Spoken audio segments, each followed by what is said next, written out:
அஸ்ஸலாமு அலைக்கும் வரஹ்மத்துல்லாஹி வபரகாத்துஹு. சூரா பக்கராவின் வசனம் 40. பிஸ்மில்லாஹி ரஹ்மானி ரஹீம்.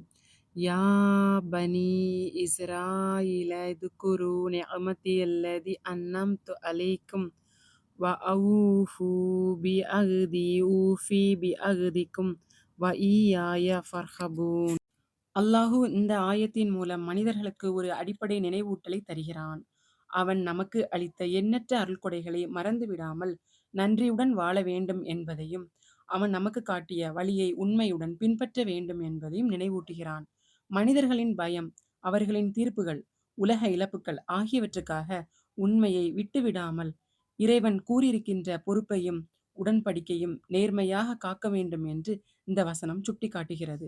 மனிதர்களை திருப்திப்படுத்த முடியாது, ஆனால் அல்லாஹுவை திருப்திப்படுத்தினால் வாழ்க்கை நேரான பாதையில் செல்லும். ஆகவே மனிதர்களை விட அல்லாஹுவை அதிகமாக பயந்து அவன் மீது நம்பிக்கை வைத்து நடந்தாலே உண்மையான நிம்மதியும் வழிகாட்டலும் கிடைக்கும். இந்த வசனம் உங்களுக்கு பயனுள்ளதாக இருந்திருந்தால் குரானின் பாதையில் சேனலை சப்ஸ்கிரைப் செய்து கொள்ளுங்கள். அஸ்ஸலாமு அலைக்கும் வரஹ்மத்துல்லாஹி வபரகாத்துஹு.